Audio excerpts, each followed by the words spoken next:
A presidência da República não é lugar para estagiário. Então eu quero me apresentar como um velho político. Sabe, o que eu posso dizer? Posso dizer o seguinte: 40 anos, nunca respondi por um mal feito. Nunca. Nem para ser absolvido. Nunca na vida. Mas 40 tem uns processos aí. Só por dano moral. Porque eu digo que o Bolsonaro é um depravado, e se ele quiser ele vai me processar. A natureza real do problema brasileiro é nosso colapso político. E isso se deve à nossa incapacidade, volto a dizer, de discutir projetos e ficarmos praticamente há 20 anos numa confrontação absolutamente simbólica, sendo que nada substantivo divide, no primeiro momento PSDB-PT e agora lulopetismo corrompido com bolsonarismo radicalizado. O Itamar foi o grande responsável pelo Plano Real, pelos riscos políticos, e é talvez um dos brasileiros modernos mais injustiçados. Sabe o que é que o Bolsonaro tem de decente, de moral e até de honrado? Nada. Eu fui colega dele na Câmara Federal. Nada. Eu acho que todo brasileiro, e ele também, tem direito ao devido processo legal, e que ele não teve o devido processo legal. Agora, que o Lula não é inocente, poucos brasileiros têm convicção como eu de que ele não tem nada de inocente. Eles acham que o povo é idiota e que basta o São Lula dizer as coisas e todo mundo vai cair e tal. Isso é um grande equívoco que está amarrando o Brasil como uma espécie de bola de chumbo, amarrando o Brasil ao passado. O Moro é um apaixonado, o Moro é um político, largou de ser juiz faz muito tempo. E eu conheço o Guedes há 30 anos, ele não é uma pessoa de má fé, apenas é uma pessoa vesga ideologicamente que não entende, não conhece o Brasil.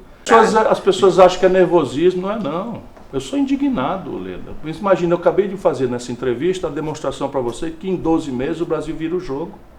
Sabe quantos países do mundo podem fazer isso? Nenhum que eu conheça. Os valores estão todos, nós estamos derrotados neles todos. Porque supõe a ideia de projeto nacional, eu tenho os estudos e a minha proposta é fazer que o Brasil alcance em 30 anos os indicadores de desenvolvimento humano e socioeconômico da Espanha. O governo Dilma Rousseff foi um desastre sem precedentes na história econômica do Brasil. Só para você ter uma ideia do meu apego à cultura, porque é um fator absolutamente central para o desenvolvimento que eu sonho.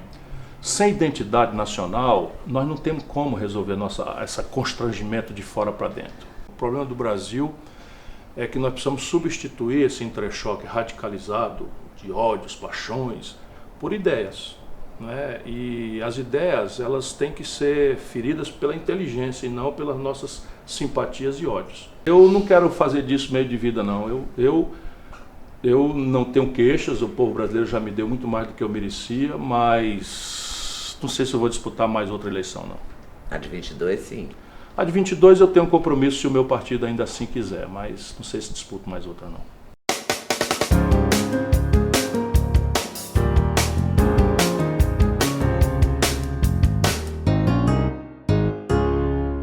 Demorou, mas aconteceu. Ciro Gomes está aqui, a gente vai gravar uma entrevista.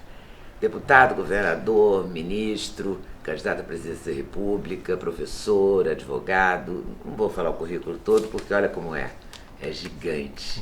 São 40 anos de vida pública. Sim, Leda, é um prazer muito grande. Desculpa o atraso, eu também estava aguardando muito, porque eu lhe reconheço como uma das grandes profissionais da imprensa brasileira. Tenho a alegria de poder atender seu convite. Nossa, muito obrigado. Eu fico muito feliz que você esteja aqui. Num momento muito complicado do Brasil, muito. Né? É o mais difícil momento da vida brasileira. Sob o ponto de vista econômico, sob o ponto de vista social e, portanto, sob o ponto de vista político. E como é que a gente vai lidar com isso? Porque faltam 3 anos para a próxima eleição. Definitivamente não é com essa ilusão populista de trocar Chico por Manel, Maria, por Tereza, Rita ou Francisco. Não é esse o problema. O problema do Brasil é que nós precisamos substituir esse entrechoque radicalizado de ódios, paixões, por ideias. Né? E as ideias, elas têm que ser feridas pela inteligência e não pelas nossas simpatias e ódios. Esse é o grande desafio, não só hoje do Brasil, mas da América Latina em chamas, mais uma vez, numa hora difícil da comunidade internacional também, numa hora de crise da democracia representativa. E no caso brasileiro, o que me assusta é a profundidade da crise e os seus números, que a gente pode conversar.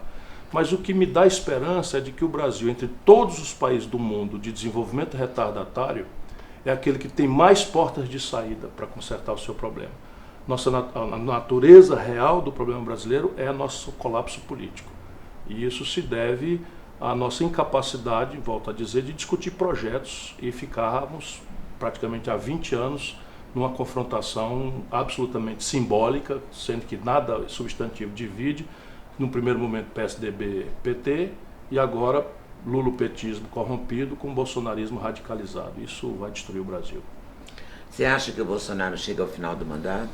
Acho muito difícil, não é? Isso é um mero palpite, mas em favor do meu palpite, e isso é muito mais uma ponderação para a gente ter esse equilíbrio, serenidade, cuidado com o que a gente está fazendo, o palpite vem do exame da história brasileira. A nossa história moderna, só 3 presidentes da República terminaram o mandato. O Juscelino Kubitschek, o grande mineiro, né, o grande brasileiro que as Minas Gerais nos deram, e sofreu vários atentados contra a sua própria vida, várias tentativas de golpe. Fernando Henrique, não é? Ele próprio promoveu de forma soft um golpe quando introduziu a reeleição na base do suborno, mas também contra ele se levantaram vários pedidos de impeachment feitos pelo Lula, por exemplo, e Lula, não é? Que também sofreu já no primeiro momento aquela escalada em cima do escândalo do Mensalão. Aquela energia era para derrubá-lo, mas esses 3 atravessaram, daí mais nenhum. Então a história do Brasil mostra que a instabilidade é a regra, a instabilidade, né? E o Bolsonaro agrava esse itinerário histórico porque é um camarada que nunca treinou na vida pública, ele nunca teve aquele treinamento da contradição, do consenso, de resistir às pressões, né? E ele está com um conflito distributivo, ou seja, o país está num colapso financeiro sem precedente, que não foi ele que construiu, mas está agravando, então fica aquilo... Todo mundo olha para ele, pede saúde, pede educação, pede infraestrutura, pede ponte, pede aeroporto, não tem dinheiro para nada. Só maldade, só maldade, só maldade, só maldade. Depois ele não tem o treinamento do antagonismo político. Tá? Ele é claramente uma pessoa que se protegeu no parlamento, 28 anos deputado federal, ligado à escória da vida pública brasileira, que essa turma está toda presa lá no Rio de Janeiro, Eduardo Cunha, Sérgio Cabral, Pisciani, Brazão, todo mundo preso, isso é a turma dele. E a turma dele, do Bolsonaro, trabalhou com essa gente o tempo inteiro.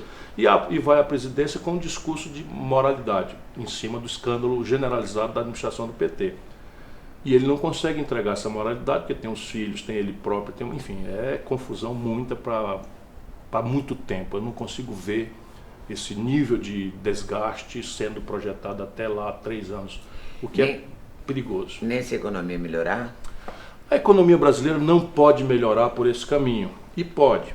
Vamos fazer aqui uma comparação. Nós descemos a escada, nós estamos subindo. Então descemos 14 degraus.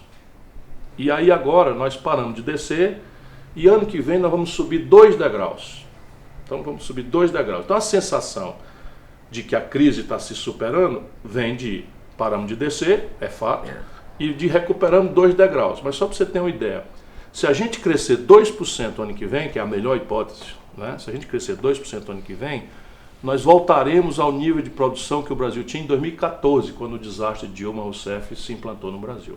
Desastre não pessoal, o governo de Dilma Rousseff foi um desastre sem precedentes na história econômica do Brasil, e produzido pelo PT, que agora faz de conta, né, que ela não existiu. É uma coisa impressionante como a premissa da atitude dessa burocracia lulopetista corrompida é a ignorância do povo. Eles acham que o povo é idiota e que basta o São Lula dizer as coisas e todo mundo vai cair e tal. Isso é um grande equívoco que está amarrando o Brasil como uma espécie de bola de chumbo, amarrando o Brasil ao passado. Então a economia vai progredir, vamos lá, 2 pontos, mas o nível de atividade econômica não terá efeito estratégico sobre os empregos, 14 milhões de pessoas desempregadas, e aquele emprego que está surgindo é um emprego de péssima qualidade, que é o emprego da informalidade, é o Uber. É o entregador de pizza com essas coisas nas costas e tal. O que dá ao povo brasileiro, Leda, hoje, uma renda média, metade do povo brasileiro, de R$513 por mês. E está caindo essa renda. Então o efeito popular dessa retomada discreta da economia, sob o ponto de vista de emprego e renda, serão minúsculos. Depois o Guedes não entende o Brasil, ele não compreende o Brasil. Só isso explica que ele diga uma frase como essa que ele acabou de dizer. Qual? Ele, assim, não é nem boa fé, não. Eu conheço o Guedes há 30 anos, ele não é uma pessoa de má fé, apenas é uma pessoa vesga ideologicamente que não entende, não conhece o Brasil. Ele disse que o Brasil tem uma tragédia, que nós poupamos muito pouco, a nação brasileira poupa pouco. Mas ele resolveu estabelecer uma explicação ao modo que eles veem o mundo, e veja como isso é trágico, de que o pobre não poupa nada. E o rico é que poupa. Ora, se o povo brasileiro tem uma renda média, metade, de R$513, vai poupar onde? que Paulo Guedes. Percebe? Não dá para comer. Não dá para... O que foi, José? Desculpa, 413. 413. Não, 513 reais. 513 reais. Bom, tudo bem. É porque a Gisele... 513 ou 413, não, é com 513 apoio dos shows reais. Da Gisele. Mas vamos lá. Então veja, o cenário, o cenário econômico não dá para poupar. Não dá para poupar. Mas o Paulo Guedes não é tido e havido como um homem experiente, culto? Ele não tem nenhuma experiência. O Paulo Guedes é uma pessoa que foi um aluno medíocre, no sentido de médio para baixo, em Chicago.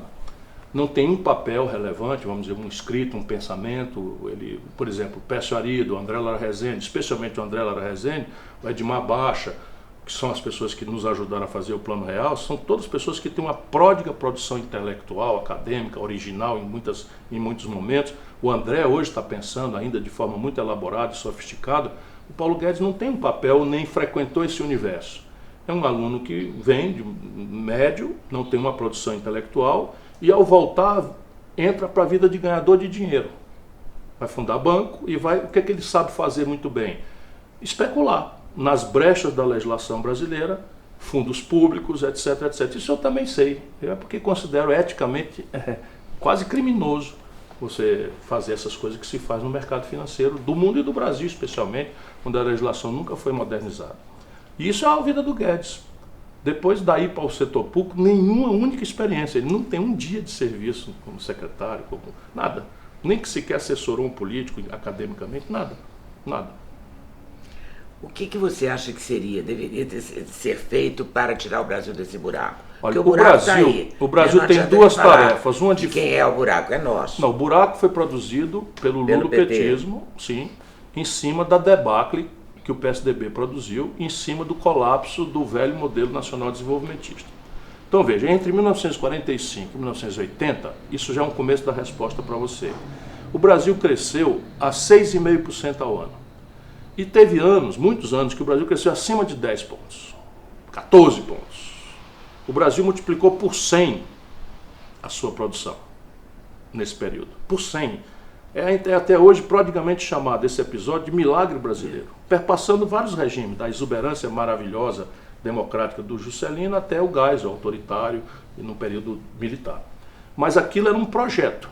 Esse projeto dependia de dois fatos que sumiram: o dinheiro internacional de longo prazo e barato, que virou agora especulação financeira hot money, curtíssimo prazos e uma especulação monstruosa. Todo país do mundo que depende desse tipo de dinheiro quebrou. E o Brasil foi um desses que quebrou estrepitosamente. E o segundo foi a sofisticação da velocidade da tecnologia. Então o Brasil tinha um modelo em que a gente saía atrasado e procurava imitar os produtos modernos dos outros. Então o Juscelino traz uma linha de montagem da Alemanha para fazer o Fusca aqui. Então o Fusca que saía aqui com a linha de montagem de segunda mão era o mesmo Fusca da linha de montagem nova lá de Munique. Só que ali estava introduzido um fato novo, que era a produtividade, ou seja, a nova linha de montagem produzia o mesmo Fusca no fim, só que produzia 5 Fuscas com o mesmo custo. E a gente produzia com a linha antiga o mesmo Fusca, dava a ilusão de que nós estávamos juntos com eles, na modernidade, mas era só um Fusca com o mesmo custo. Então o Fusca de lá começou a ficar dramaticamente mais barato, o daqui mais caro, como exemplo, eletroeletrônica, química fina, tudo. E o Brasil não tinha democracia para discutir isso. Então vivemos aí veio a inflação, o Plano Real, tudo isso são providências de curto prazo para, vamos dizer assim, tratar a febre. Que a gente sabe que febre não é uma doença, a febre é um sinal que nosso corpo manda para avisar que tem uma infecção. Quando a gente trata a febre, com o Fernando Henrique nós fizemos, com o Itamar, Fernando Henrique, fizemos o Real. Aquilo foi prodigiosamente exitoso. Quando você acaba a inflação, o povo fica com a renda mais confortável, no dia seguinte vai ao consumo. E você não fez nada para que a produção correspondente a esse consumo acontecesse. Explode a importação, porque a gente não tem produção aqui, e o Brasil quebra porque não tem como pagar esses dólares. Aí entra o Lula. Quando entra o Lula, de novo o Brasil teve uma ilusão consumista.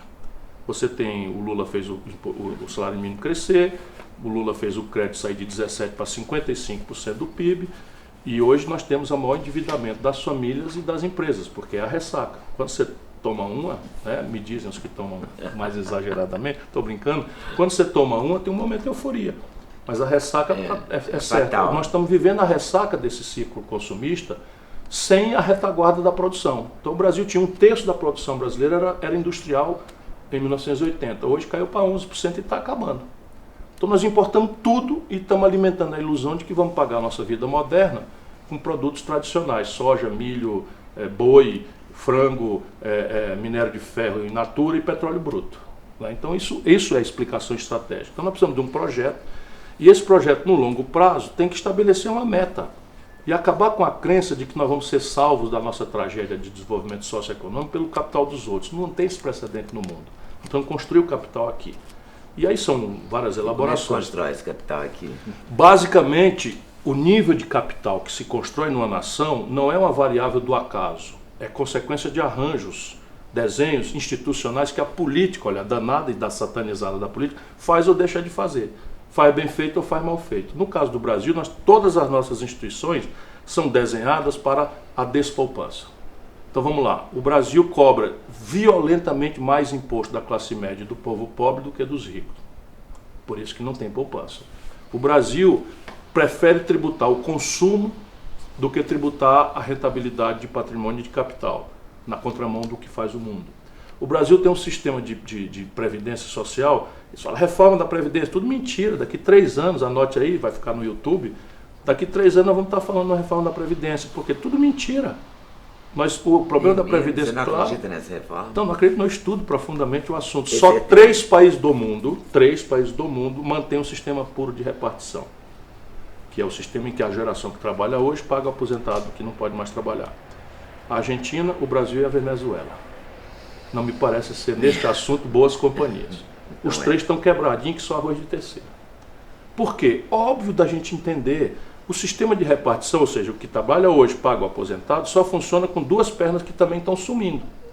Uma violentamente, que é a informalidade do mercado de trabalho. Ora, óbvio, se você tem que a principal fonte de receita da Previdência é a carteira assinada, e a carteira assinada está virando um bicho em extinção, porque nós tínhamos 53 milhões de carteiras assinadas há 10 anos atrás. Hoje nós temos 34 milhões de carteiras assinadas. Então, se a principal fonte, 20% de contribuição patronal e 11% dos trabalhadores, isso aqui some junto com a carteira. Se a carteira não tem, e agora o Guedes está fazendo, agravando esse fenômeno. O outro fenômeno é o demográfico. Como essa crise está aí, a sociedade brasileira está experimentando o mais veloz processo de envelhecimento médio de uma sociedade do mundo. Só para você ter uma ideia, no Japão eles demoraram 110 anos para 1/3 da população chegar a 70 anos. No Brasil, em 40 anos, nós levamos 1/3 da população a ter mais de 70 anos. Portanto, você tem muito mais aposentado e menos gente contribuindo, o sistema não fecha. E tem que mudar o sistema para um sistema misto, que eu propus na campanha, as pessoas negaram, o Bolsonaro dizia com todos os 4 dentes que era crime fazer reforma da Previdência, que não sei o que e tal, votou contra todas as propostas, chega lá e faz o oposto. E faz numa direção que não resolve o problema, além de ser extremamente perversa e injusta. Saiu agora um estudo aqui de São Paulo, para o bairro. Pois bem, nos Jardins, uma pessoa, eles fizeram uma coisa que não é estatística, eles foram lá no registro e viram qual é a idade média das pessoas que foram enterradas naquele bairro. A idade média é 80,1 ano das pessoas na região rica de São Paulo. Lá na outra, na Vila Missionária, não sei o que e tal, as pessoas foram enterradas com 57 anos. Aí eu estabeleço, para um país como o Brasil, uma idade mínima de 65 anos, cumulativa com 40 anos contínuos de contribuição. O IBGE mostra que isso aqui passa pelo menos 8 anos sem trabalhar com carteira assinada. Ou seja, você tem 40 mais 8, que é o tempo que ele passou. 65 mais 8 dá 73 anos no universo em que o pobre morre com 57. Eles extinguiram a Previdência Social. E o povo não é burro, ainda que esteja desinformado, o povo está fazendo o quê? Está se evadindo. Prefere se acertar com o patrão por fora do que acreditar num sistema previdenciário que não vai lhe dar nada, porque ele não vai chegar na idade, não vai chegar no tempo de contribuição. Então você precisa organizar isso. O outro é o sistema tributário, estamos respondendo como é que faz poupança nacional. O sistema previdenciário e depois tem o mercado de capitais. No Brasil, a nossa Bolsa de Valores é um mero cassino. Ou seja, eu tenho ações, você tem ações, e a gente vai para lá e começa a especular. E aquilo não vira capitalização de empresa, que é o mecanismo moderno do capitalismo moderno, é você, quer expandir a empresa, você, em vez de tomar dinheiro emprestado a juro alto, Você abre o capital, lança ações e a poupança da sociedade vem e se associa. Grandes fundos de pensão dos trabalhadores se associam e capitalizam as empresas. Aqui não existe isso. Como não existe um volume relevante de venture capital, que é o dinheiro que financia inovação, isso são caminhos para levar a poupança nacional. Como é que a gente vai sair disso? O que você faria? Aí o drama é político. Se você pudesse. O drama é político. Você tem o seguinte, vamos lá. 4 motores estão estrangulados. Por isso que eu digo, não tem como a economia brasileira crescer. Primeiro motor, o consumo das famílias. Então você tem hoje uma depressão profunda, porque tem quase 14 milhões de desempregados, recorde de informalidade, 38 milhões e 900 mil brasileiros estão vivendo de bico, cuja característica é essa renda caindo a 413, 513 reais por média, por pessoa, por mês. Depois você tem o crédito, explodiu, o crédito popular. Hoje, Leda, 63 milhões e 500 mil brasileiros estão com o nome sujo no SPC. Renda e emprego vem depois, mas uma política pública pode consertar o crédito. E a gente, quando propõe isso, eles levam ao debate. Não, é mais do que isso. Eu estudei tudo isso. Porque você defendeu na campanha. E eu estou me preparando para assumir a presidência da República, se essa for a vontade do povo brasileiro. Então eu estou com as propostas para bater aqui na cara e dizer como é. Então quanto é que tudo dessas famílias, 63 milhões e 500 mil, estão devendo? 282 bilhões de reais, é a soma. Só que isso é inflado por juros sobre juros, multa, taxa de permanência, aquelas letrinhas pequenininhas dos contratos que o povo entra e cai e se arrebenta. É um crediário de 600 reais, que o camarada tinha emprego, achava que ia melhorar de salário, de repente esses 600 reais virou 4.200 reais, sem ele entender por que foi, e ele perdeu o emprego. Né, e está com dificuldades tremendas, né, para tocar a vida. Se a gente não fizer uma política pública, e o Brasil tem as ferramentas, a Caixa Econômica e o Banco do Brasil, se eu pudesse administrar o país, fariam linhas de crédito e o governo assessoraria essas famílias. Quando elas vão sozinhas, as pessoas vão sozinhas no leilão do Serasa, elas conseguem desconto de 90%. É verdade. Por quê? Porque isso é juro, multa, fumaça, etc. E aquilo não vai ser recuperado nunca. Então, para certos credores, é muito melhor recuperar 10% daquilo que não ia voltar nada, e esses 10% quase equivale ao que de fato era a dívida original, ou seja, o valor do micro-ondas comprado. Então, se o governo ajudar, esse desconto pode melhorar e o governo pode refinanciar isso. Não é dar dinheiro para ninguém, é emprestar. Pega para os 10%, ou seja, se eu tenho 282 bilhões e todo mundo for, estou falando de 28 bilhões de reais. Se eu financiar isso em 28 meses, eu tenho 1 bilhão de reais por mês para financiar. Isso para o balanço do Brasil é nada. Mas as pessoas pagariam apesar desse tudo, tem que pagar tudo. Mas aí, veja bem, tem que pagar tudo, mas isso aqui é o primeiro motor. Eu tenho que ativar a economia, senão ele paga e volta. Segundo motor, o investimento empresarial. Então você tem 2 problemas. Por isso que o Paulo Guedes não entende o Brasil. Então, vamos fazer a reforma que o investimento vem, a economia vai fazer. Não é assim que a economia funciona. A economia funciona se o investimento empresarial acontecer. E o investimento empresarial não acontece no Brasil por 2 razões. A primeira, o investimento hoje existente está ocioso em quase 1/3. Ou seja, o Brasil tem hoje capacidade de produzir 100 geladeiras e está produzindo 70. Porque não tem quem compre. Você acha que alguém vai investir para fazer uma nova fábrica de geladeira de 50, capacidade de 50 geladeiras, se o outro lá que tem a fábrica de 100 não dá conta de produzir a 100, só produz 70? Então é uma grande mentira, não vai ter. Essa é a primeira razão, mas isso só conserta depois que a atividade econômica se aquecer. Antes, colapso da dívida. O empresariado brasileiro, não é à toa, nós chegamos ao limite em que 30 anos dos juros consistentemente médios mais altos do mundo colapsaram. Antes, quando a economia era fechada, o empresariado passava essa ineficiência, que é o custo financeiro, para o consumidor que engolia. Agora, com a economia aberta, você importa pela internet, um brinquedo da China, etc., etc., não dá mais para passar para a sociedade essa ineficiência. Então, quebrou o sistema. Então, você tem 1 trilhão, agora é dinheiro grande, 1 trilhão e 400 bilhões de reais de dívida do empresariado brasileiro. E aqui em São Paulo, no Rio de Janeiro, ninguém está rolando para pagar de ninguém. Então você tem um colapso do financiamento. O que é que aconteceu nos governos ditos de esquerda no Brasil? Permitiram criminosamente que 5 bancos apenas concentrassem 85% de todas as transações financeiras. E esses bancos, se eles não emprestam, a sobra de caixa dele o governo remunera no Brasil, só no Brasil. Isso é um crime. Então, entendeu? O banco não empresta o dinheiro, mas não tem prejuízo. Por quê? Porque o governo remunera com dinheiro público o dinheiro que ele não emprestou. A risco zero e prazo de 4 dias. Se não consertar isso, não tem saída. E o Brasil tem como consertar. O terceiro motor é investimento público. Também uma obviedade, ninguém precisa ser Nobel de Economia. Dizia o Keynes que em tempo de depressão econômica, os governos deviam pagar para o povo cavar um buraco e depois pagar para o povo tapar o buraco. É uma metáfora em que ele anunciava claramente que ciclos de depressão econômica da história normal do capitalismo devem ser ajudados pelo Estado para, enfim, deflagrar o motor de novo da atividade econômica. Isso fazia o New Deal nos Estados Unidos. Os Estados Unidos são o que são por causa do esforço da guerra. Começou a Segunda Guerra Mundial, a América era a quarta ou quinta potência do mundo. Acabou pelo esforço de guerra, pago pelo Estado, com endividamento, que não é nem o caso do Brasil. Os americanos acabaram virando a maior potência do mundo. E é o que são hoje em função da força do Estado norte-americano, pelos orçamentos de defesa, orçamento de saúde, orçamento de pesquisa aeroespacial, enfim, por onde eles transmitem para a iniciativa privada esse domínio, essa pujança tecnológica. Pois bem, esse ano nós estamos no Brasil com 24 mil obras públicas paradas. Ainda, apesar do ministro Tarcísio? Eu até acho que é um bom ministro, Thaís. As pessoas às vezes me pedem, dizendo, diz um nome aí. Tal. Eu acho ele é um bom ministro, mas ele não tem dinheiro. Ele não tem dinheiro, está retomando aqui, ali, etc. Mas são 24 mil obras paradas.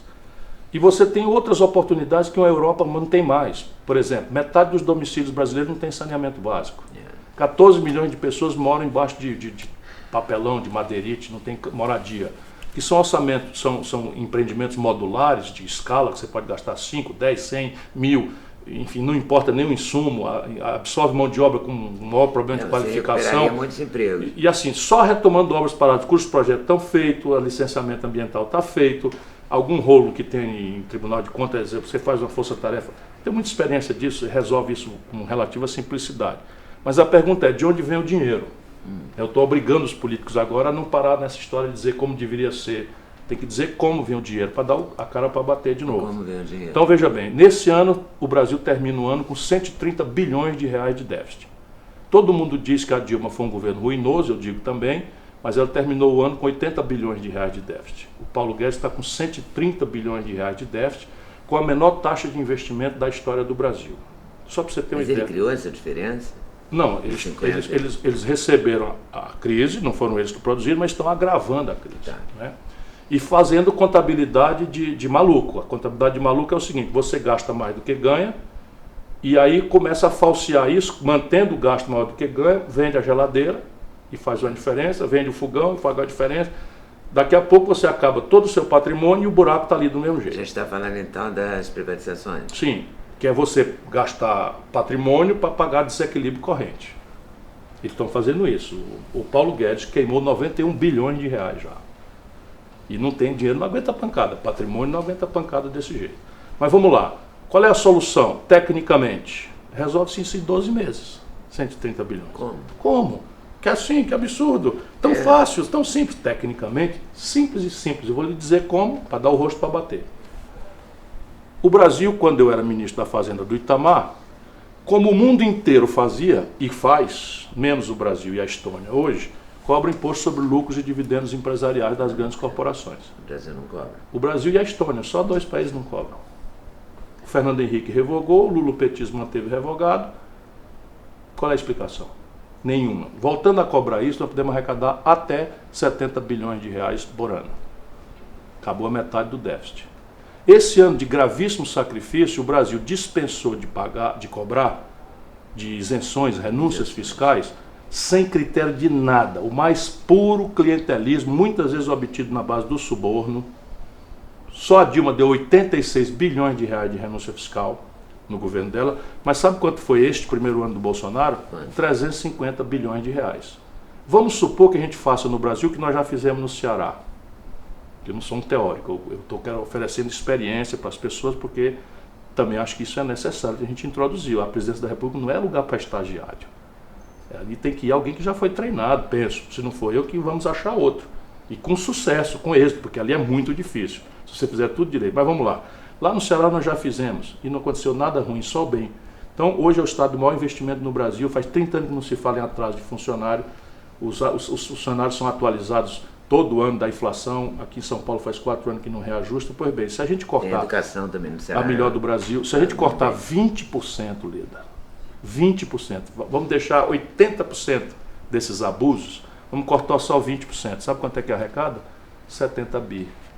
2 providências, 70 mais 70 dá 140, já sobraram 10 bi dos 130, em 12 meses.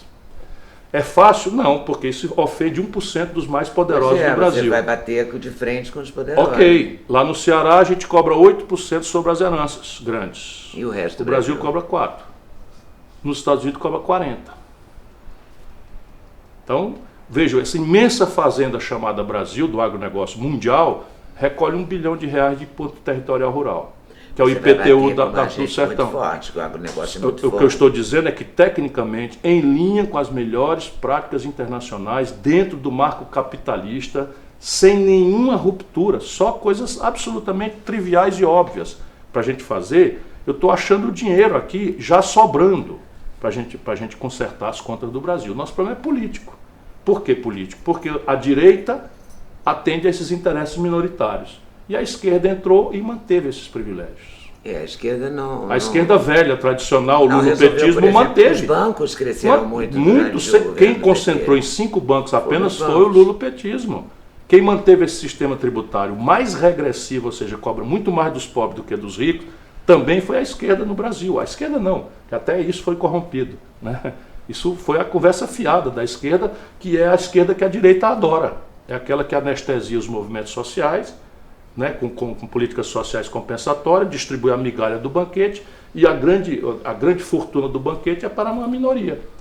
Nesse momento, a economia rural está perdendo renda, o comércio perdendo renda, a indústria perdendo renda, os serviços perdendo renda, e os bancos brasileiros, nos 10 primeiros meses do governo Bolsonaro, no primeiro semestre do governo Bolsonaro, tiveram 109 bilhões de reais de lucro líquido, sobre o qual não pagam impostos, se distribuem para os acionistas e controladores. E você é um homem de esquerda? Eu sou um homem de centro-esquerda. Uhum. Mesmo assim você não poupa o lulopetismo? Não, porque o lulopetismo virou aquilo, a bola de chumbo que amarra o Brasil ao passado. Veja a decência. Decência é um valor intrínseco a quem tem alteridade, não precisa ser de esquerda. Né? Você está na vida, você é uma pessoa honrada, e você não se conforma de descer do seu apartamento e ver uma pessoa no frio de São Paulo, né? Você se dói com as coisas e tal. Isso é uma honestidade, é uma dignidade. E quando você vai ver, nós entregamos o discurso moral para a direita mais chucra. Bolsonaro se elege fazendo a denúncia moral contra a corrupção. E aqui para nós não dá para defender, porque o Palocci não é uma figura lateral. O Palocci é o braço direito do Lula. E é réu confesso, Leda. 100 bilhões, né? 100 milhões de reais. Ele confessou, devolveu o dinheiro. Quem nomeou, quem botou o Michel Temer na linha de sucessão foi o Lula. Quem botou a Dilma, abusando da popularidade farta que o nosso povo deu a ele, foi o Lula. Quem botou o Gedel, aquelas malas de 51 milhões de reais no apartamento, o Lula nomeou esse camarada ministro. E o povo não sabe, mas eu e o Lula sabemos. E eu fui a ele. Você avisou? Muitas vezes. Muitas vezes. Quem entregou a Transpetro por Romero Jucá e por Renan foi o Lula, com Sérgio Machado. Deu R$1 bilhão de contrato sem licitação para Eunice Oliveira. Aí agora fica você obrigar nossa meninada, a garotada militante, simpatizante do PT, a ficar num bar tomando cerveja, baixando a cabeça para Bolsominion, porque isso não tem explicação. Isso não tem explicação. Corromperam mesmo. E aí, veja bem, estão entregando o patrimônio brasileiro, entregando de graça, rasgando, retalhando a Petrobras, entregando a Eletrobras, e ninguém se mexe na rua. Por quê? Porque a direita entreguista está dizendo o seguinte, é muito melhor vender do que deixar aí para o PT ficar roubando. Mas a direita também nunca foi boa de movimento de rua e tal, né? Não. A esquerda sempre foi mais participante, sempre saiu mais para rua. Mas a direita está nas ruas, ou esteve nas ruas muito pesadamente na Venezuela. Né? Muito pesadamente. Mas a não direita é uma foi não é a tradição. Há uma vergonha. Foi a marcha com Deus pela família e a liberdade, era um movimento de massa. Mas foi quando? Foi 64? 64, 63, 64. De lá para cá, eu acho que a esquerda foi para a rua, né? Os Sim, e agora ninguém vai mais. E agora ninguém vai mais. Nosso povo está sendo esquartejado, agora acabaram o seguro obrigatório dos veículos, que é R$40 por emplacamento. porque o Bolsonaro quer se vingar do Bivar, que é o presidente do partido dele, que tem uma seguradora que opera o DPVAT. Jura? É assim como eu estou lhe dizendo, 2 bilhões de reais... Por essa coisinha assim. Mas é assim que está sendo governado o país. É uma coisa de cinema, é uma coisa de cinema. Aí você tem o seguinte, eles estabeleceram também só ontem, uma medida provisória que determina que você vai cobrar 7,5% de alíquota sobre o seguro-desemprego. O miserável está desempregado, recebe do INSS, eu estou rindo para não chorar, o seguro-desemprego, e ao invés de cobrar a grandes fortunas, as grandes corporações, vão cobrar 7,5% de imposto, de contribuição previdenciária do desempregado no Brasil.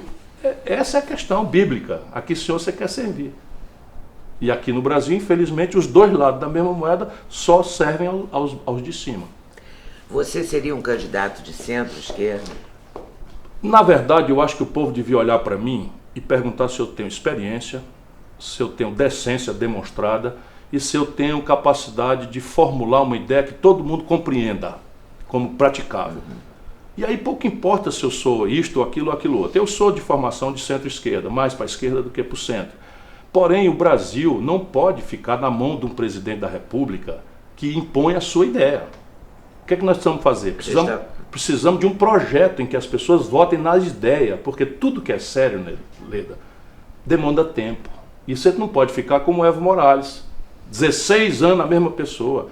Faz 30 anos que o Lula está no meio do processo político eleitoral brasileiro. Ele está insistindo em não fazer um sucessor. Né? Não deixa nascer nada, é sombra de mangueira. Perto dele não nasce nada, nem ninguém, porque ele vigia isso. Isso é o que? A esquerda, isso é caudilismo sul-americano. Resultado, isso desestrutura a sociedade civil, isso enfraquece o povo. Por isso que nós estamos vendo tudo acontecer e ninguém quebra uma vitrine. Ninguém se mexe, ninguém reclama, ninguém faz nada, porque fica todo mundo esperando o São Ciro, o São Lula, o São Bolsonaro, que vai resolver por nós o problema. Lula saiu da cadeia falando em retomar o Chile, né? Fazer que nem no Chile. Não aprendeu nada, não aprendeu nada. É uma coisa que me choca profundamente. Aí faz assim, quando ele está pensando, como é que eu vou enganar? Ele virou um enganador profissional. Então ele faz assim um discurso, nós precisamos unir o Brasil, vou chamar o Ciro para conversar, vou chamar o Luciano Huck, vamos conversar e tal, não sei o quê. Mas soltou o natural, quando ele perde a máscara da mentira, da mitificação, é só ódio, é babando, furibundo, contra a Globo, contra isso, contra aquilo, a quem ele cevou durante os anos todos que mandou no país. Você faria um acordo com o PT? Você sairia com eles? Com essa burocracia do PT, não quero conversa nem para ir para o céu. E você não foi no segundo turno, né? Eu não ando, eu ajudei essa gente 21 anos.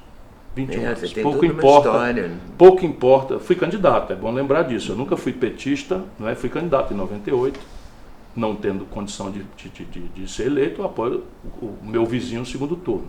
Depois abri mão de ser candidato, depois fui candidato em 2002, ajudei de novo no segundo turno. Fui ministro, ajudei no que eu pude, corri todos os riscos da integração nacional. Corri todos os riscos, fui leal, fui correto ao país, mas eu vi de perto a degradação, sabe, o apodrecimento, a manipulação do Estado a serviço de um projeto de poder, sem nenhuma visão de país nem de mundo. O Brasil destruiu a indústria durante esse período todo. Simplesmente. E aí, Bolsa Família. Olha, o Bolsonaro está mantendo o Bolsa Família e vai pagar o 13º salário do Bolsa Família. Olha onde nós vamos parar. Então, nesse caso, se o Bolsonaro faz o Bolsa Família igual o Lula e paga o 13º salário, nós temos que ficar com o Bolsonaro, que é o Lula, mais um 13º. Isso é um negócio de doido. Enquanto o desemprego graça de campeia e endividamento público mata as energias do país. E no Brasil, quem trabalha e produz está indo para o brejo. Você não fica desanimado, não? De vez em quando você fica nervoso, né, Ciro? Que às vezes você solta cada frase. As pessoas acham que é nervosismo, não é não. Eu sou indignado, Leda. Imagina, eu acabei de fazer nessa entrevista a demonstração para você que em 12 meses o Brasil vira o jogo. Sabe quantos países do mundo podem fazer isso? Nenhum que eu conheça. Nesse ponto a gente é privilegiado, então. Mas é tudo, a caricatura política é tão trágica. Agora veja, ela é trágica, mas é ultra poderosa. Os valores estão todos, nós estamos derrotados neles todos. Porque supõe a ideia de projeto nacional, eu tenho os estudos e a minha proposta é fazer que o Brasil alcance em 30 anos os indicadores de desenvolvimento humano e socioeconômico da Espanha. Eu escolhi um país de desenvolvimento, vamos dizer, intermediário da Europa Ocidental, não é o mais rico, E mostro que se o Brasil for nessa batida de 2% de crescimento ao ano, que é a média desses anos todos, dos anos 80 para cá, nós vamos chegar no padrão da Espanha daqui 140 anos. E nós não temos esse tempo, nossa juventude não tem esse tempo. Por que então que você acha que você não foi para o segundo turno? Porque você é um homem nordestino, um homem que fala bem, fala claro, não é? Não usa palavras excepcionais e dificílimas de entender. Então você fala com o povo. E falar com o povo é muito importante. Há muitas explicações, é necessário falar com o povo. E muitas vezes eu sou mal entendido porque eu gosto de falar com o povo e quando a gente fala, a linguagem não pertence a gente, pertence a quem ouve. Então, os aristocratas têm toda uma linguagem que às vezes se chocam com a minha. Então é nervoso, eu não sou nervoso, eu sou indignado, muito indignado e quero morrer assim. Mas veja, eu tenho me perguntado por quê. E aí a explicação humilde que eu tenho é que basicamente a eleição de 2018 tinha uma força dominante, que era o antipetismo. Né? E não é para menos, a crise econômica mais extensa da história do Brasil, passionalizada pela ladroeira generalizada, posta em horário nobre, que a ponto de levar até o presidente ele mesmo para a cadeia. Então isso não é pouca coisa. E eu fui associado, por mais que as pessoas me respeitem, eu era o segundo voto dos dois, etc., tinha menor rejeição, todo mundo e tal, eu era associado corretamente ao PT. Porque é justo que as pessoas associassem, ainda que eu não seja do PT, eu fui aliado muito tempo. Aliado autônomo, crítico, eu tenho os arquivos de todas as denúncias públicas ao tempo em que as coisas aconteceram, esse negócio do Eunício Oliveira, esse negócio do Eduardo Cunha, o negócio do Michel Temer, tudo isso é público. Eu fui processado pelo Eduardo Cunha, fui processado pelo Michel Temer, porque ao tempo, quando era o todo-poderoso, eu denunciava. E esse é o meu compromisso, porque eu não sirvo a dois senhores, o meu patrão é o povo brasileiro. E aí o povo disse assim, vai dar go around, né? Dá uma volta a mais e volta aqui que a gente volta a conversar. E eu estou aqui Você lutando. Acha que você está em 2022, seguramente? Eu não estou porque é fácil. Isso é um banquete para o qual eu não sou convidado. Nem eu, nem o povo brasileiro. Isso é um jogo de elites. É um jogo em que você tem as cartas marcadas. Assim, qual é a política econômica que o Fernando Henrique funda?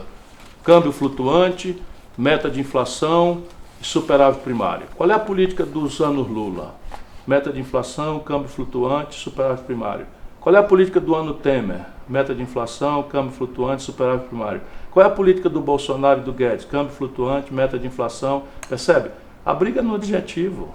É uma briga de personalidade. Como é que você resume a política do Ciro Gomes? A minha é um projeto nacional de desenvolvimento que dá um trabalho lerdo de explicar. Né? E o comprometimento aqui é com quem trabalha e produz e com metas objetivas, prazos, orçamento, quem faz o quê, quanto custa e quem vai executar essa tarefa em cada um dos indicadores. Por exemplo, a Espanha tem 51 de cada 100 garotos de 18 a 25 anos matriculados no ensino superior. O Brasil tem 18. Então, no meu projeto, eu digo que daqui 30 anos nós teremos 52 vagas para cada 100 garotos de 18 a 25 anos. Dali eu tiro quanto custa e estabeleço o papel do capital privado, o papel do capital público, do estatal e os prazos, em quanto tempo nós vamos executar e como nós vamos supervisionar, avaliar e controlar. Veja bem, isto também não é uma mirabolância. Nós estamos fazendo isso no Ceará. Eu estou dizendo isso aqui porque melhor do que a ideia é o exemplo. O Ceará tem a melhor educação pública do Brasil, um estado muito pobre do Nordeste brasileiro. Hoje sai um estudo da Fundação Getúlio Vargas, o Ceará é o maior investimento per capita do Brasil, nós passamos todos os outros estados do Brasil, um estado muito pobre. Porque esse projeto que eu estou defendendo para o Brasil, nós praticamos lá, e não depende de mim. Tem metas, tem prazos, tem o que é que nós estamos fazendo em educação? Você acha que você atinge um score de melhor educação pública do país? É a rede, não é uma escolinha não. Se não for continuidade, coesão política, planejamento... porque educação, saúde, exige prazo. Tudo isso é construção. Pronto, sabe onde é a melhor rede pública de saúde do Brasil, com todas as dificuldades, precariedades, nós temos que melhorar muito? De novo, é o Ceará. Sabe qual é a melhor equação fiscal, o estado mais sólido nas contas públicas do Brasil? O Ceará. Então, eu venho de uma experiência, e assim, não sou eu. A última vez que eu fui governador, 90, 94. Mais popular do Brasil, sabe quantas vezes eu quis voltar? Nunca. Porque o papel do líder é formar outros líderes, para que se rejuvenesça, para que suas falhas sejam corrigidas. Mas aí ficou seu irmão. Não foi meu irmão, não. Entrou depois de mim, entrou o Tasso Gereissati, depois do Tasso Gereissati entrou Lúcio Alcântara. Nós viemos em oposição, Lúcio Alcântara com meu irmão, que saiu e tem lá um companheiro do PT. Companheiro do PT que está batendo um bolão. Agora, jovem, mestrado em meio ambiente, um administrador excepcional, querido, tirou 80% dos votos na reeleição.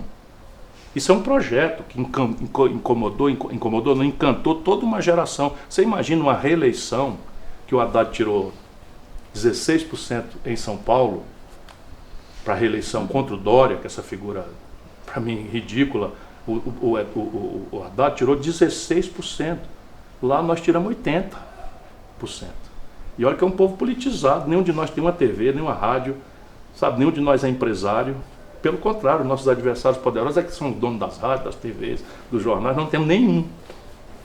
Por quê? Porque o nosso povo tem coesão política, é uma ideia que está ali. Porque lá você conseguiu fazer essa comunicação, né? Quer dizer, não é só comunicação, nós entregamos. Não, claro que não é só comunicação, você entregou o pacote, você mostrou, a gente entrega. Você conseguiu transmitir isso. E eu não fiquei lá querendo ser o dono do pedaço. Eu criei uma equipe, ajudei a treinar. Então no Brasil está tudo maduro para fazer. Nós temos, veja bem, o Tasso Genro, o Olívio Dutra, o Henrique Fontana, o Paulo Paim, 4 quadros do PT do Rio Grande do Sul. Qual oportunidade tiveram? Em quantos escândalos estão envolvidos? Nenhum escândalo, nenhum deles está envolvido em escândalo nenhum. Nunca tiveram oportunidade de nada. Aí você tem o Eduardo Suplicy. Quantos escândalos ele foi envolvido? Nenhum. Então veja, não é um problema de PT. É um problema dessa burocracia corrompida que o Lula serve para as escolhas do PT. As escolhas do Lula. Do Lula, é. Individualmente, pessoalmente. Aí fala o seguinte, qualquer pessoa que discrepa, eles partem para destruir. Mas ele diz que é candidato, quer dizer, ele se lança candidato Mentindo. para fazer caravana, mas só se revogarem a lei da ficha limpa. Né? Que ele fez entrar em vigor. Mas o STF revogou a prisão em segunda instância, você pode revogar a lei da ficha limpa? O STF pode mesmo, pode sim, mas o STF, na minha opinião, a gente tem que se referir isso com muito respeito, não é? Porque é o órgão final, no sistema democrático, no Estado de Direito, alguém tem que dar a última palavra, e a gente tem que respeitar, por simplesmente respeitar, porque é a última palavra. Dito isto, é incompreensível a decisão anterior. Você imagina o que passa na cabeça do povo, porque o povo não é obrigado a saber de direito, de leis, de processualística e tal, mas o povo tem um senso de justiça. E o senso de justiça diz assim, se o camarada está acusado e não acabou de recorrer ainda, ele só devia pagar a cadeia depois que acabasse os recursos.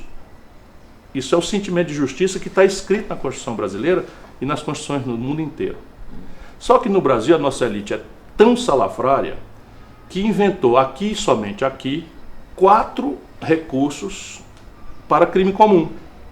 E esses 4 recursos demandam um tempo tal para quem tem advogado, para pobre morreu, para quem é advogado e dinheiro e influência, esses recursos correm até o osso da vovó ficar branco e virar pó e o nosso, entendeu? Então quem advoga aqui, advoga para gastar o tempo. E a impunidade é o prêmio do grande bandido que tem dinheiro roubado, inclusive para pagar advogado. Você acredita que o Lula é culpado?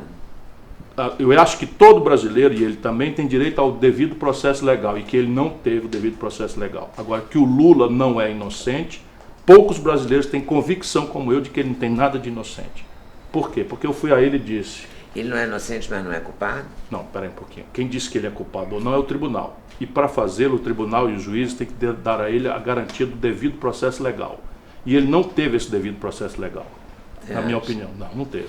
O Moro é um apaixonado, o Moro é um político, largou de ser juiz faz muito tempo. E qual é o país do mundo, Leda, em que um juiz condena um político, pouco importa aqui se ele tem culpa ou não, de verdade, condena um político, e por isso esse político está fora das eleições, e esse juiz que condenou aceita ser ministro do outro que ganhou a eleição. Isso na Europa, ninguém compreende isso, nos Estados Unidos ninguém compreende, só numa república de banana isso pode acontecer, isso é uma lesão. Depois que você vê o negócio do como é que chama? Lá, Vaza Jato, aí fica flagrante que, na verdade, o Moro é o que é popular, querido, e não sei o quê. Por quê? Porque ele assumiu que ele era o comandante da Lava Jato. Ou eu estou mentindo? Se o juiz comanda uma operação, ele já perdeu. Por quê? Porque o juiz tem que ficar fora. 94% de aprovação popular a Lava Jato. Por quê? Porque o povo brasileiro, cansado de impunidade, acha que um juiz, entre milhares de juízes, é o salvador da pátria. Isso é uma grande mentira, uma grande grosseria. E eu cansei de avisar lá atrás, tudo isso está semeando nulidades. Porque na hora que a população vira para outra novela, e a gente vive disso. Só que eu tenho memória. Operação Satyagraha, existiu o juiz Valentão, existiu o procurador da República Valentão, o delegado de polícia Valentão, que logo entrou para a política, virou deputado e tal. Quando a imprensa parou de prestar atenção em outra novela das 9, outra novela das 8 agora, aí a gente muda o assunto, vai lá aos tribunais e anulam tudo. Você acha que o processo do Lula vai ser tudo nulo? Eu não estou dizendo isso agora não. Pesa o pessoal de arquivo para ver o que eu estou dizendo desde o dia. Quando ele declara uma... Então ele vai ser declarado inocente e será candidato? Não, aí que está a mentira do Lula, a enganação profissional do Lula. Quando o processo é anulado, você não é afirmado inocente. Como ele hoje não tem nada de inocente.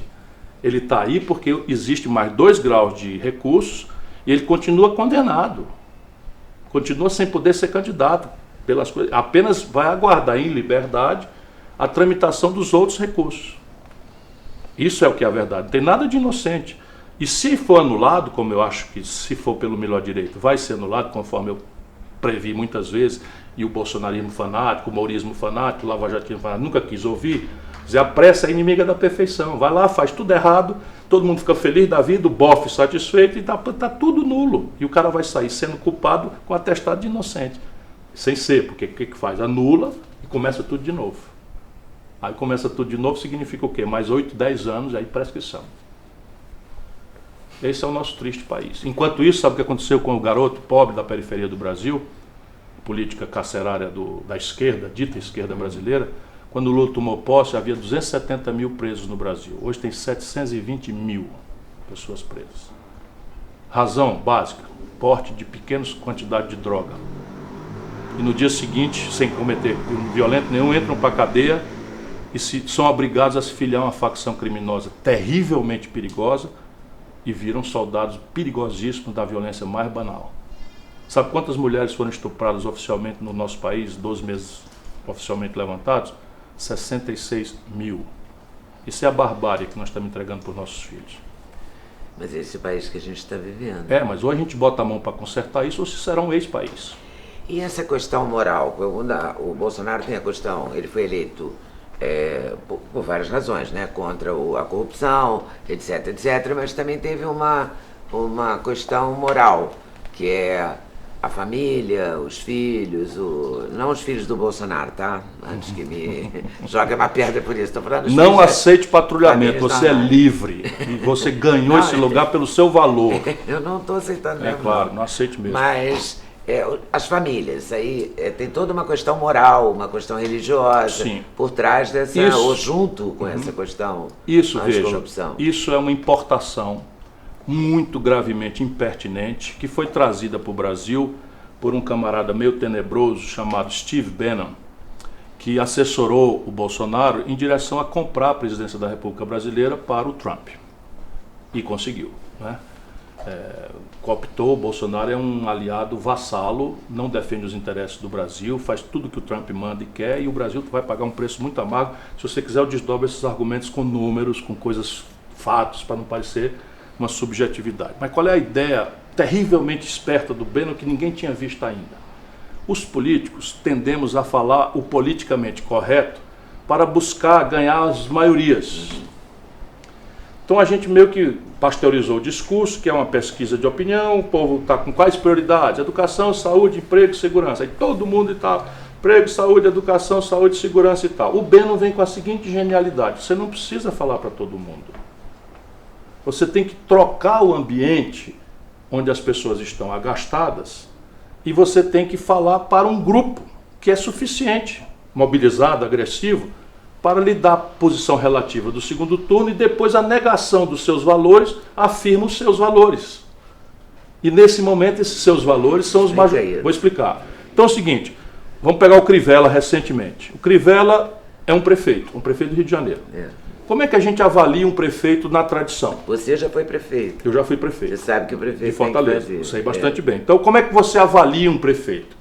Você olha para a poste se a luz está trocada, se o buraco da rua está tapado, senão o taxista passa a ser um vetor de esculhambação em cima de você e tal, o ônibus fica mais caro e tal. Você tem que entregar limpeza pública, se ficar suja a cidade, o prefeito não presta, a escola tem que funcionar, tem que ter merenda, o posto de saúde tem que ter a consulta e tem que despachar o remédio, enfim, falando aqui como é que se avalia tradicionalmente o prefeito. Nesses 5, 6, 10 atributos de um prefeito, O Crivella vai muito mal obrigado no Rio de Janeiro.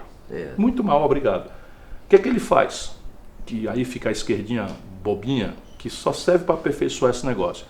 Ele vai numa Bienal do Livro do Rio de Janeiro e manda prender escandalosamente, com a televisão acompanhando, um livro obscuro que ninguém tinha jamais ouvido falar, que ninguém ia prestar atenção naquele livro, ele ia vender 12 exemplares e mais nenhum.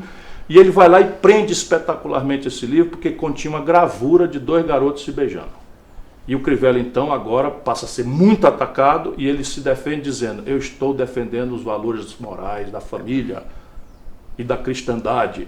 Resultado, aqueles 25%, 30% que estavam julgando, junto com os outros 75%, ele um péssimo prefeito, trocam de ambiente onde ele é julgado e passam a julgá-lo positivamente, empaticamente, porque ele está defendendo valores comuns. Então o Bolsonaro... É uma manobra, então, clara. Isso é propaganda pura, guerra híbrida é o nome moderno. Então o Bolsonaro sabe o que é que o Bolsonaro tem de decente, de moral e até de honrado? Nada. Eu fui colega dele na Câmara Federal. Nada.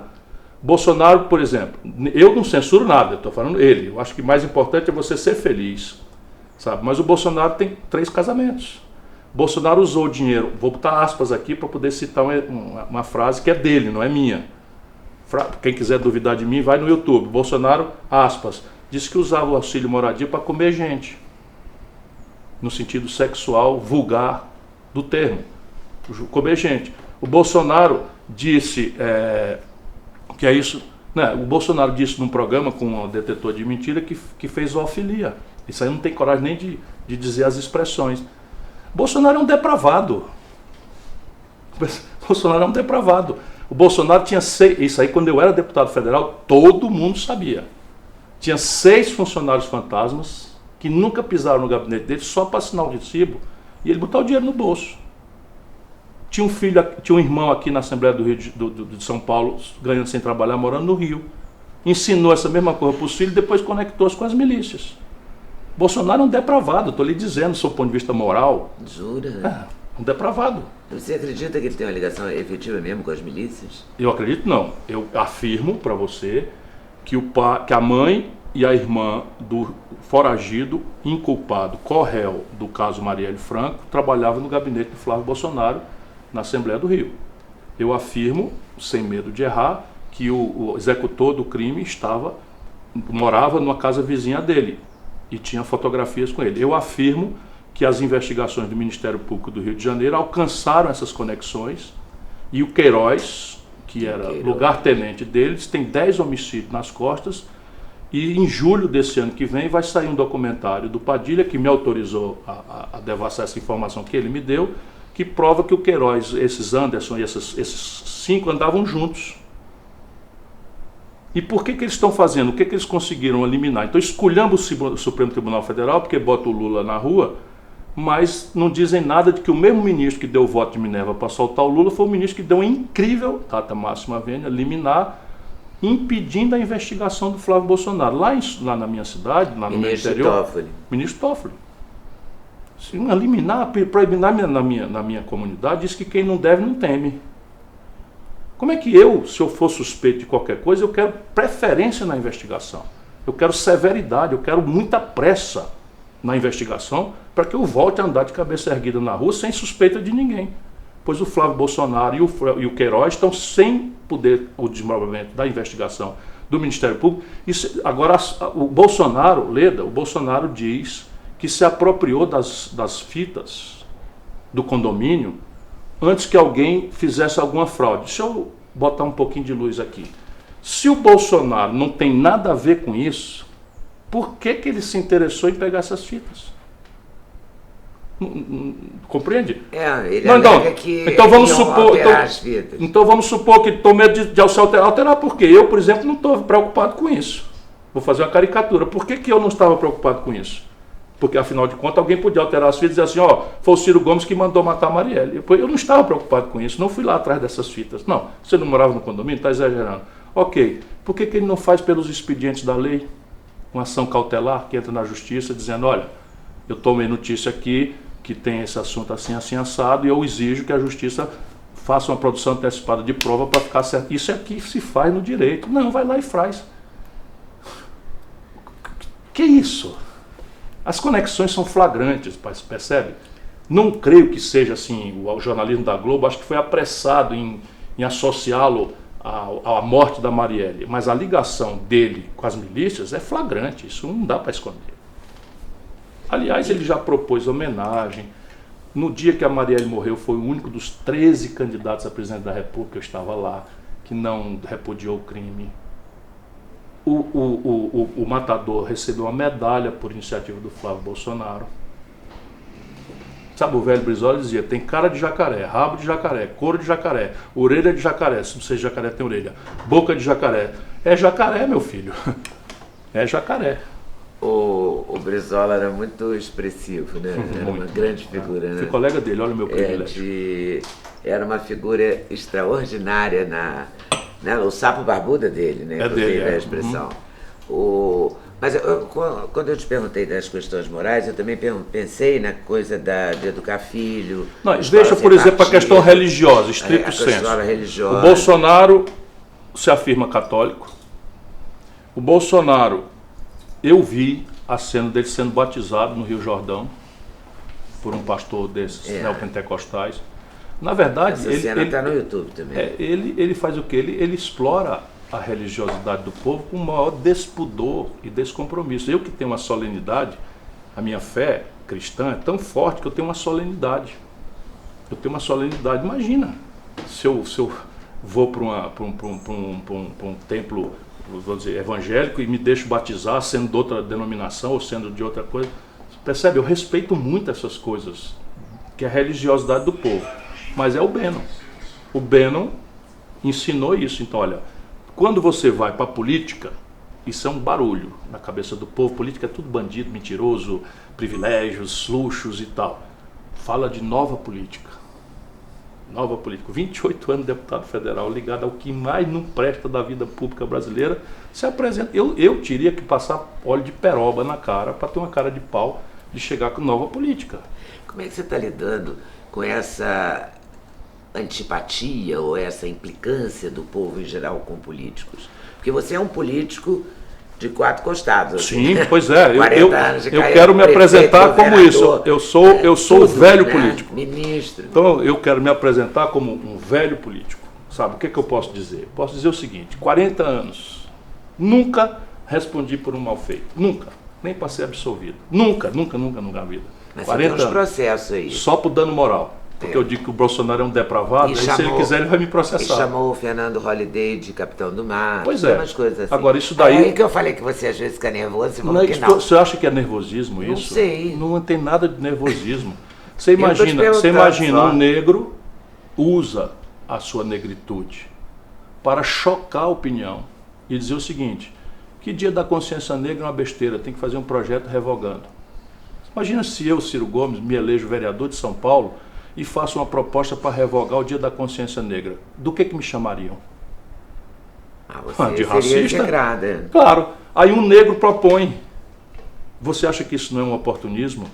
E o que é o capitão do mato? Isso não é nenhuma ofensa, não. O capitão do mato era um negro humilhado, submetido a toda a terrível ideia da escravidão, que cedia psicologicamente ao mando do patrão para maltratar os negros.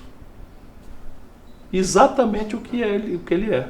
Isso não tem ofensa nenhuma, isso é uma crítica política absolutamente legítima. Você foi, e é o oposto do racismo. É o oposto de racismo. Outras ofensas, tipo Eduardo Cunha. Não, eu chamei o Eduardo Cunha de ladrão, Então, só tem um processo dessa natureza, para minha honra e glória. Eu devo me orgulhar dos processos que eu tive. Em qualquer país do mundo sério, eu era meio que heroificado, porque eu faço isso para quê? Para me defender, para ganhar alguma coisa? E eu que tenho que ir para a audiência, que pagar meus advogados, etc, etc. Eu faço para quê? Para defender o Brasil, para defender o povo brasileiro. Só por essa é a minha razão. Foi assim, a vida sincerão, a vida inteira. Às vezes até um sincericídiozinho. Eu não estou me desculpando por alguma bobagem que eu já tenha falado, pelo amor de Deus. Você falou algum? Mas falei muitas já na vida. Então, eu não me arrependo de nenhuma atitude, nunca persegui. Nenhum arrependimento? Não, assim, nunca persegui uma pessoa humilde, nunca usei o poder para ser prepotente. Pelo contrário, 4 anos de governador, mas chefe da... empurra o jornalista. Não. Não empurra, não. Isso aí foi uma cena, veja, vamos lá. Mas como essas imagens, como eu vou comparar, você não fica ofendido? Não fico, não. Com aquela discussão da Maria do Rosário com o Bolsonaro também, ela ofendeu ele também. Não, a Maria do Rosário, então, é uma provocadora. A gente não pode ficar só com aquela visão que aparece na TV. A Maria do Rosário é uma provocadora, outro dia criou um mimimi pra cima de mim e tal, só que eu conheço. Então você não pode ofender, né, uma pessoa porque ela está em antagonismo com você.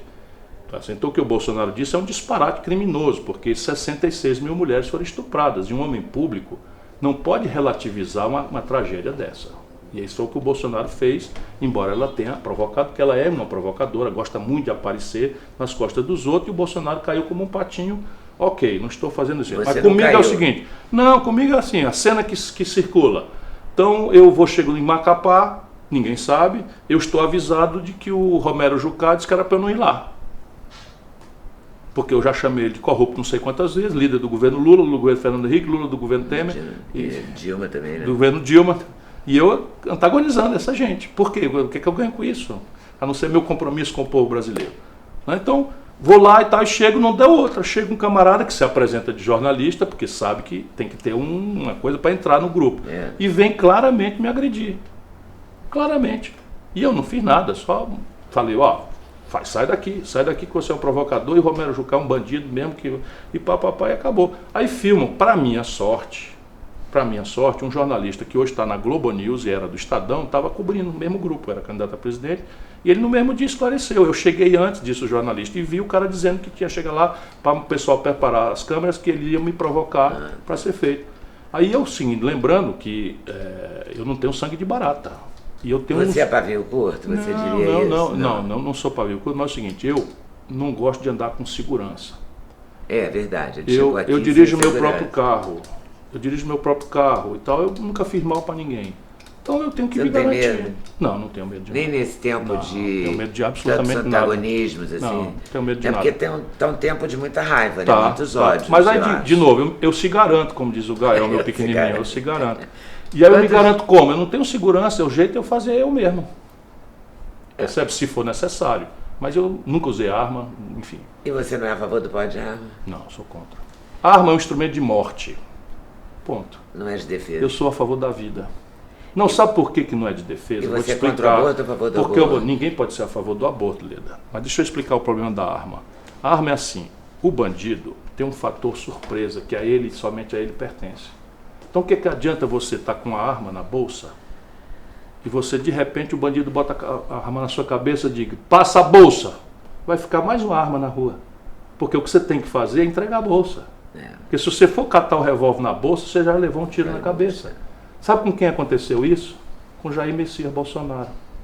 Oficial do Exército, capitão do Exército, treinado para usar arma, estava numa motocicleta com a armazona dela, 45 no coldre, parou num sinal, acaba, revólver na cabeça dele.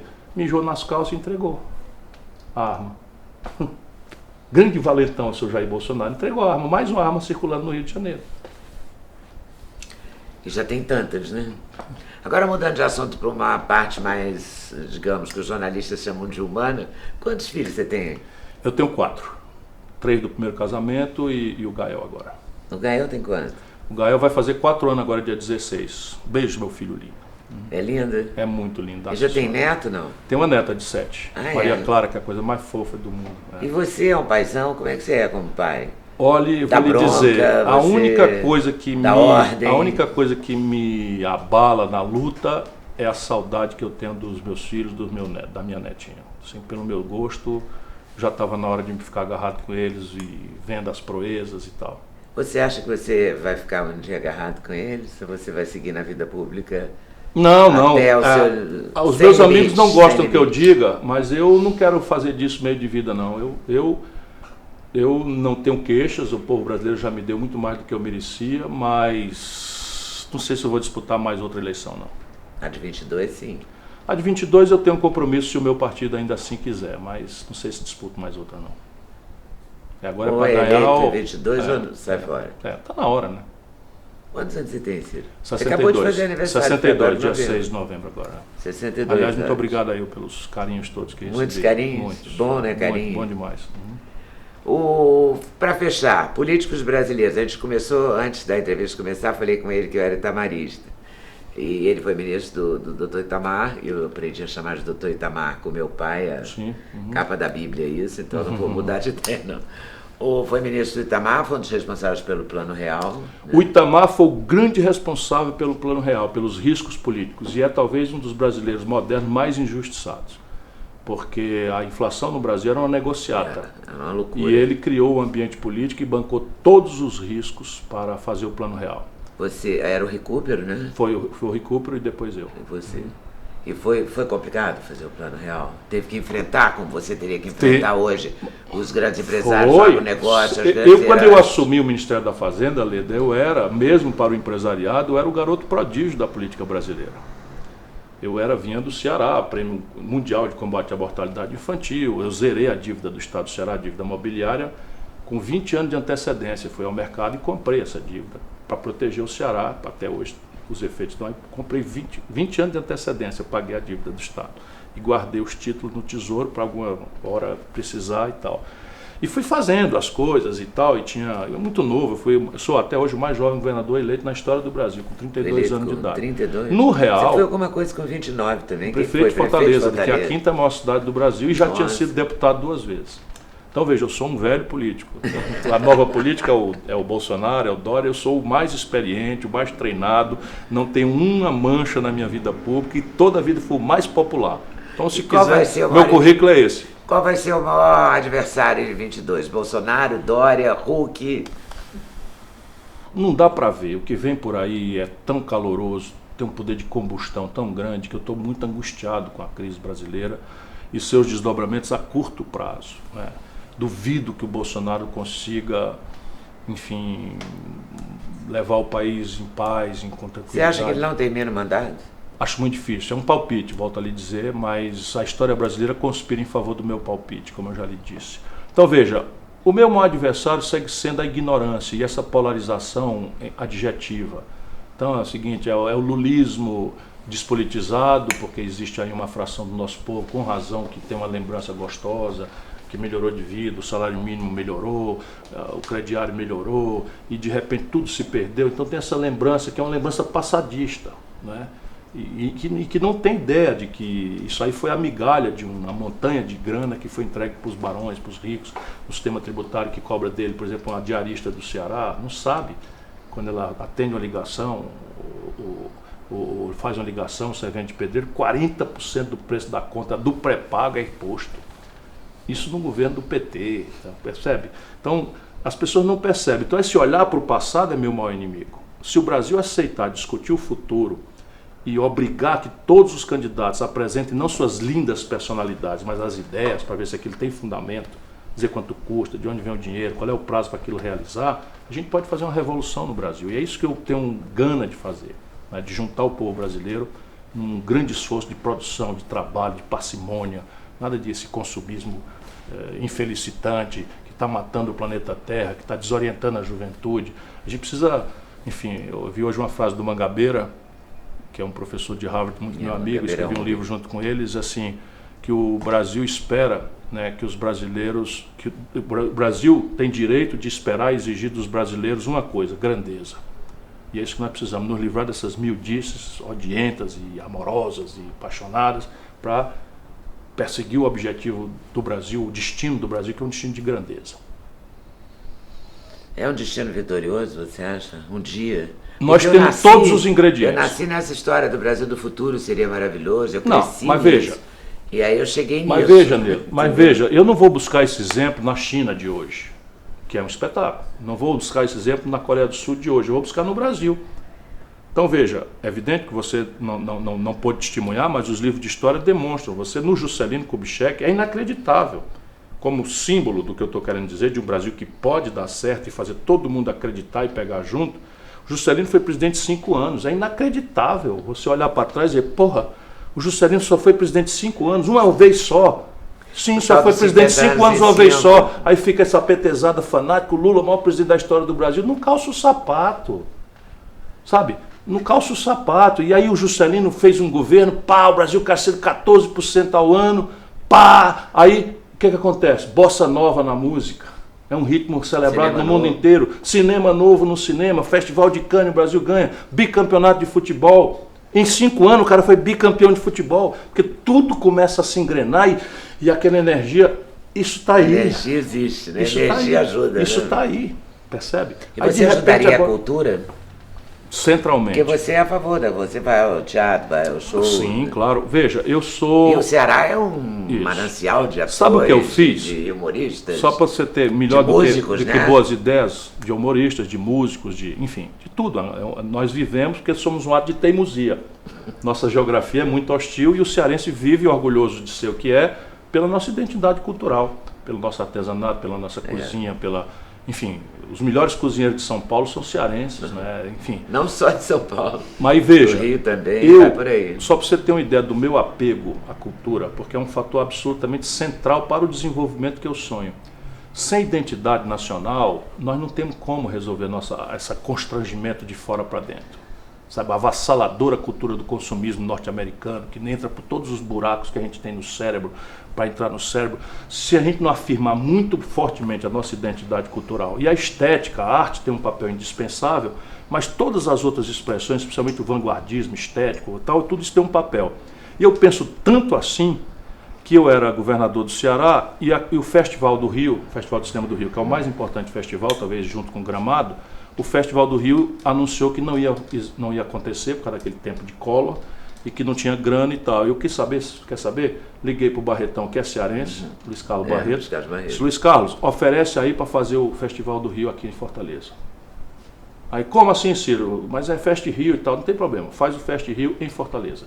Então não foi o Rock in Rio em Lisboa a primeira maluquice. E eu, que governador do Ceará, trouxe o Fest Rio para Fortaleza e garantimos a execução desse festival. Criamos o Festival de Cinema do Ceará, que também está no circuito. Criei o Centro Dragão do Mar, de Artes e Cultura, que tem lá no Ceará, que é um aparato. Porque a minha angústia é o que a gente está ensinando para o nosso jovem. Ser feliz não é consumir. Sabe, ser feliz é o amor romântico, é a compaixão, é a solidariedade, é a crença, né, no outro. Né? E isso a gente só alcança pela afirmação da cultura. Né? Por isso que os obscurantistas fazem o que fazem imediatamente. Os obscurantistas precisam destruir a ciência, a tecnologia e a cultura antes de mais nada. Por isso que no Ceará a gente aposta em educação, ciência, tecnologia e cultura. Tá certo. Ciro, uma hora tem que acabar, né? Mas eu adorei. Muito obrigado. Muito obrigado a você. É um privilégio revê-la. Parabéns. Obrigado. Não se deixe jamais patrulhar. Você já tem merecimento, volto a dizer. Essa aqui é uma das maiores jornalistas do Brasil. Meu Deus, muito obrigado. Eu queria fazer um agradecimento especial à Gisele, que me deu a maior força para essa entrevista ser realizada. E eu fiquei muito feliz que você tenha vindo. Eu batalhei por isso um tempão. Fico assim. feliz também. Obrigado pela Vicente oportunidade. É prova disso. Ele está aqui, por isso que eu estou fazendo essa marra. Eu apoiei ele muito tempo, mas... Obrigado pelo privilégio, querido. Obrigado. Você ganha e revela bem, com saúde, jovial, isso é que é bom. Muito obrigado por ter vindo mesmo. A caneca do canal, que é o símbolo do canal que eu queria te dar. Queria dizer que o link está na descrição. Se liga aí, ó. Você também pode adquirir a caneca. E esperar o próximo vídeo. Valeu? Então tá, vem com a gente. Até mais.